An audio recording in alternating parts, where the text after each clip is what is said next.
बिस्मिल्लाहिर्रहमानिर्रहीम। मैं हूं ज़मीर फ़ाकी, आप देख रहे हैं डेली सिटी प्रेस। और आज हमारे स्टूडियो में जिनको हमने मदऊ किया है, जो मेहमान हैं हमारे, मोहम्मद रिजवान मुनीर साहब, तहरीक कौमी सलामती के चेयरमैन हैं।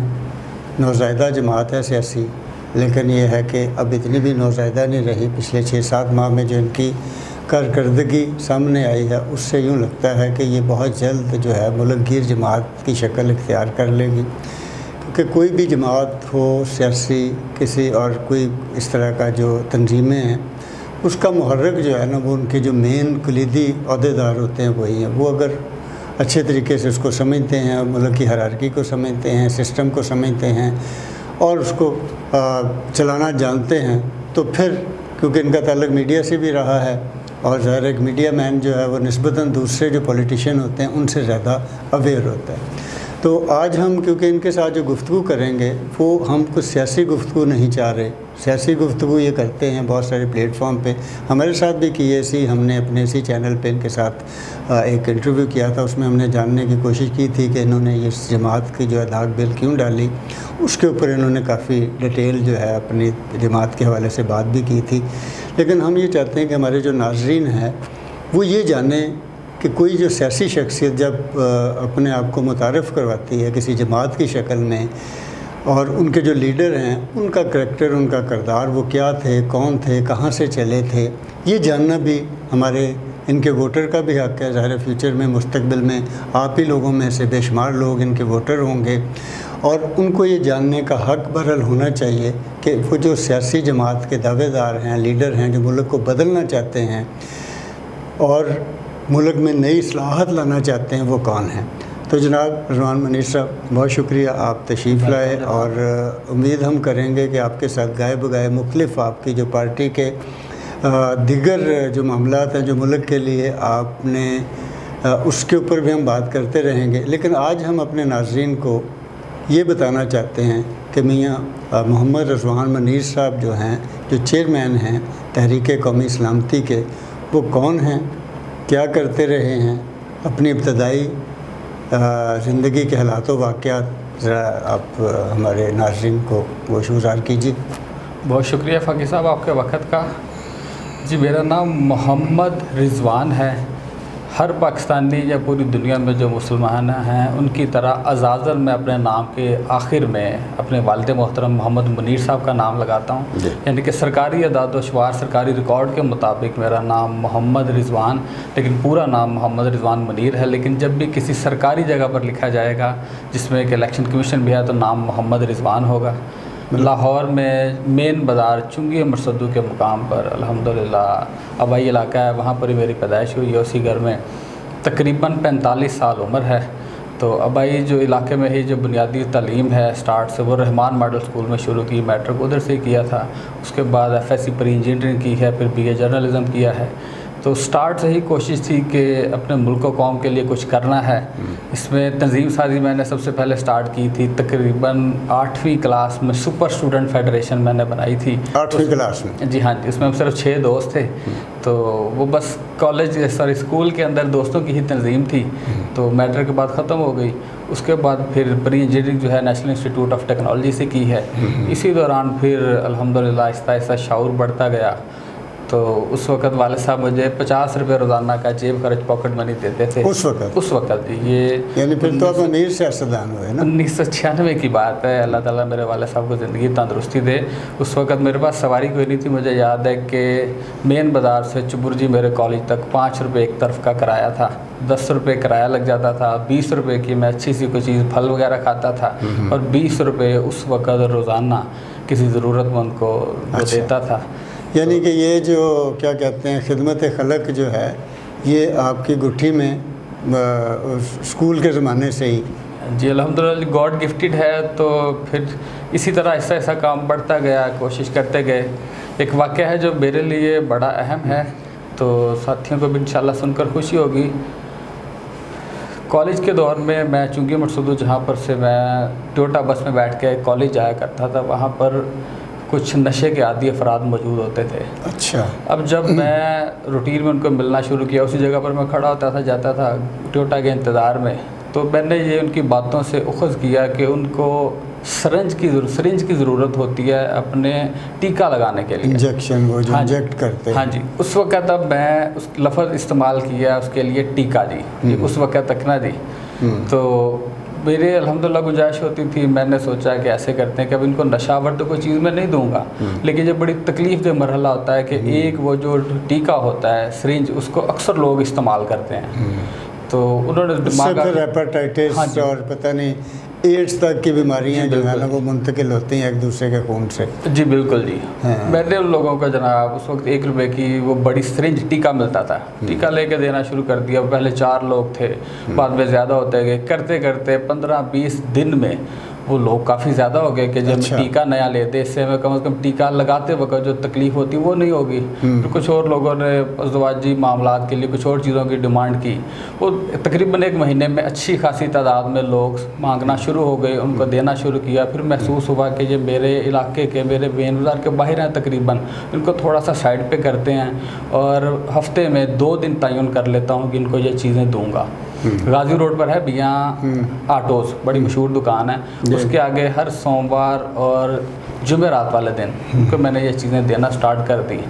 उसमें बाकी साहब तकरीबन 15 दिन ही हुए थे, समय मैंने 4-5 दफ़ा दी थी, तो पुलिस की रेड हो गई। अब उसमें बज़ाहिर एक लफ्ज़ मसला बन रहा था कि टीका, CIA माल्टन वाले आ गए, मुझे उन्होंने गिरफ़्तार कर लिया कि आप बड़ी बेशर्मी से जी सड़क के ऊपर लोगों को टीके दे रहे हैं नशे के। सारी बातचीत सुनने के बाद, मेरी तलाशी लेने के बाद, चीज़ों को देखने के बाद, लोगों से मालूमात लेने के बाद मुझे अच्छी तरह याद है थानेदार साहब ने मुझे गले लगाया और बोला यार अपने हिस्से का काम बड़ा अच्छा कर रहे हो। अब बेसिकली आपका मकसद ये था कि इनको बीमारी मुंतकिल ना हो। इन्होंने बाहर तो आना नहीं, क्योंकि उन्होंने ज़ाहिर कहीं ना कहीं से वो, क्योंकि जो एडिक्ट लोग हैं जब ये क्रॉनिकल पेशेंट हो जाते हैं तो फिर इनका इलाज भी जो है ना वो बड़ा मुश्किल हो जाता है। तो बहरहाल ये आपका एक अमल अच्छा था, लेकिन जिसे एक बुरा अमल बनाकर पेश किया गया कहीं किसी ना किसी तरीके से। जी, फिर इसमें काम रुका नहीं। मैं तो इसी सोच के तहत कि बीमारियां मुंतकिल ना हों, उसके तकरीबन 1 महीने बाद मुझे याद है कि मैं गया और टीके सिरिंज दे रहा था। तो माशाल्लाह बड़ी हेल्थी 3-4 बाचियाँ आई, तो उन्होंने आगे सिर्फ पूछा कि जी आप टीके दे रहे हैं? मैंने कहा जी हाँ जी।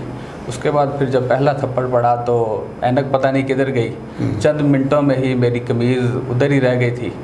तो बहरहाल मैंने किसी को कुछ नहीं कहा, ना मज़ाहमत की, ख़ुद को उन बाजियों के हवाले कर दिया। उनकी जो समझ में आया उन्होंने किया, बाद में खामोशी से घर चला गया। तो दुख हुआ कि ऐसे नहीं होना चाहिए, लेकिन फिर खुशी उस वक्त हुई जब चंद दिन के बाद सुबह घर का दरवाज़ा खटका तो मैं ही बाहर गया तो वो बाजियाँ आ गई, तो गले लगाया, बड़ा प्यार किया कि आपकी मेहरबानी है बेटे भाई, हमें तो अब समझ आई कि आप हमारे बच्चों को मज़ीद बीमारियों से बचा रहे थे। इसमें जो हो गया अल्हम्दुलिल्लाह बेहतरीन हो गया। नेकियां हमेशा कुर्बानियां मांगती हैं। मैं समझता हूँ कि मुझसे उस वक्त एक गलती हो गई कि मुझे दोबारा उनको सिरिंज देना वो जारी रखना चाहिए था, लेकिन उस वक्त मेरे दोस्त नहीं थे, क्योंकि दोस्त हमेशा हौसला होते हैं। उसको मैं कंटिन्यू नहीं रख सका, उनको सिरिंज नहीं दे सका। उसके बाद फिर अल्हम्दुलिल्लाह लोगों की फलाह बहबूद के लिए, जैसे इंजीनियरिंग की हाल रोड पे मेरी दुकान रही है, टीवी वगैरह सेल करता रहा हूँ। तो जैसे जैसे वसाइल बढ़ते गए, लोगों को कारोबार स्टार्ट करवाया, तकरीबन 10 लोगों के वक्त में नए कारोबार शुरू करवाए, तो 20-20 हज़ार फ़ी शख्स लगा के वो, लेकिन बहरहाल कामयाब नहीं हो सका, लोग कारोबार मुस्तकिल नहीं जारी रख सके। यहाँ मेरा प्रोजेक्ट कामयाब हुआ, मैंने सिलाई मशीनें दी थी कुछ बाजियों को, तो उन्होंने दोबारा मांगा नहीं।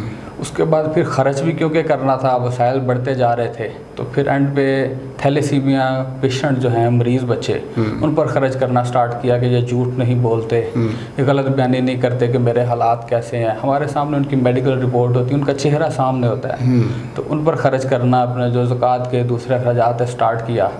अब वहाँ पर भी दिक्कत आ गई कि मैं चाहता था कि बुराई या कमी कोताही का जो दरख्त है उसकी जड़ को ख़त्म किया जाए, जड़ से उखाड़ कर उसको भी जला दिया जाए, काम आगे ना बढ़े।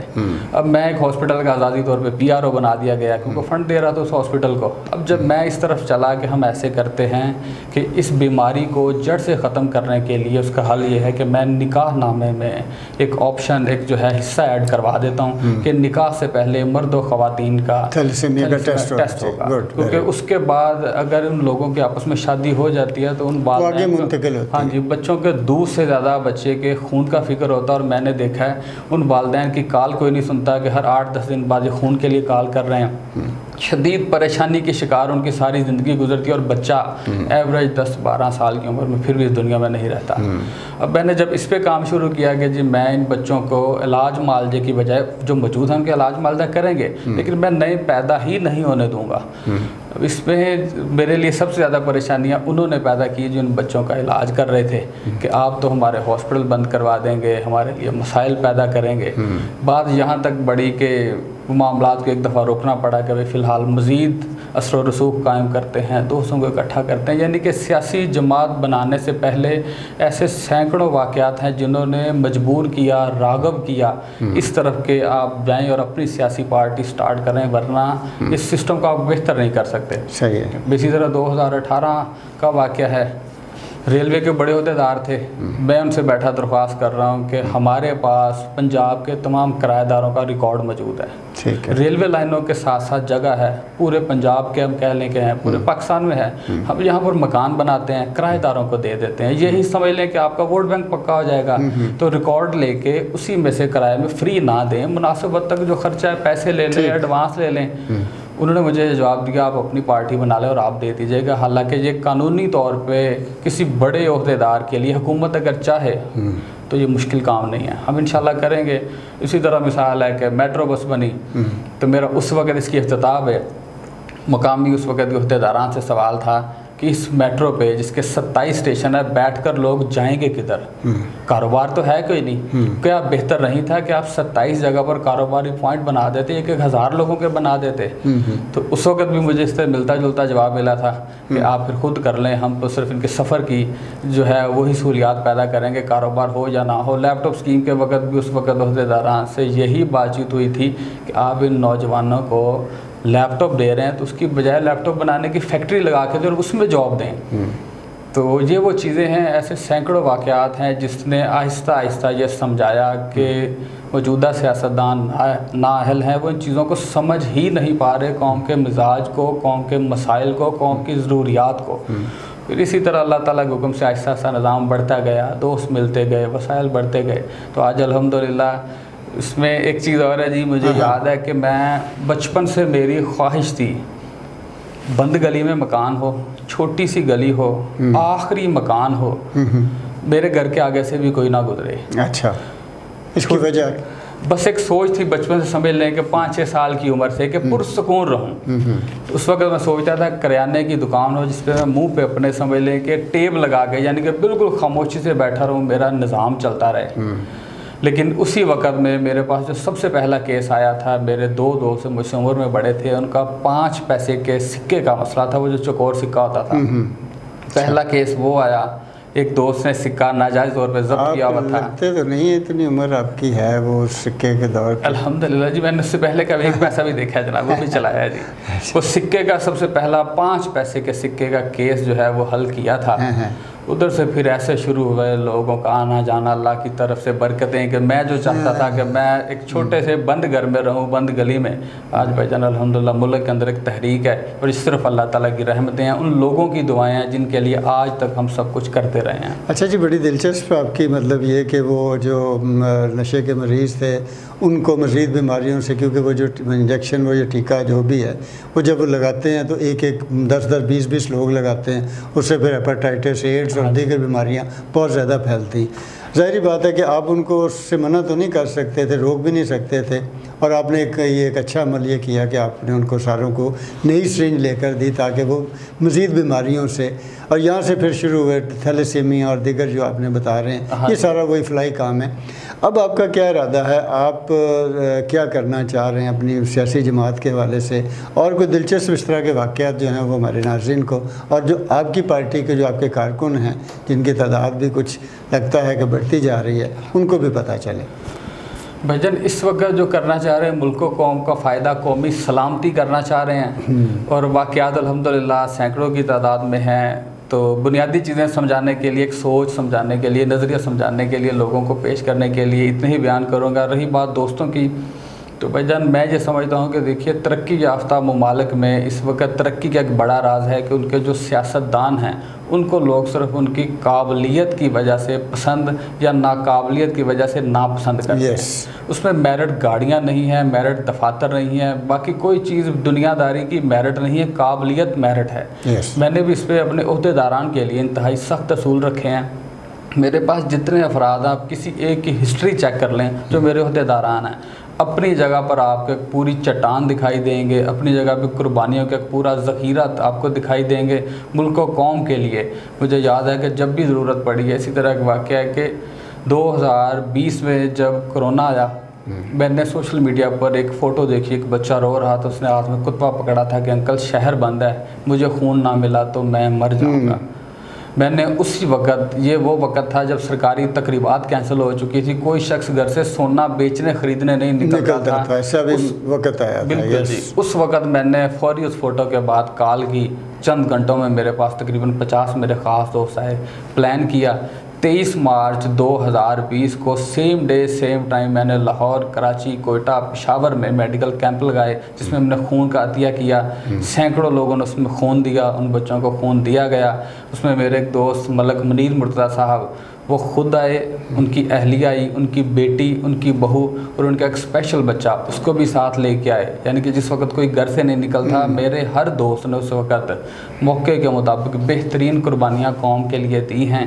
और मुस्तकबिल में भी मैं ऐसे ही लोगों को चुन चुन के अपने साथ मिला रहा हूँ जो कि मुल्क कौम के हामी है। क्योंकि मैं बार बार कहूँगा, पाकिस्तान दुनिया का अमीर तरीन मुल्क है वसाइल के अतबार से। ना पैसे की कोई कमी है, ना वसाइल की कोई कमी है तो 1500 के करीब अहल अफराद की अगर वो आकर अपने मुल्क को संभाल लेते हैं, उहदों को संभाल लेते हैं, MNA MP बन जाते हैं, सेनेट में आ जाते हैं, तो इस मुल्क को तरक्की से कोई नहीं रोक सकता।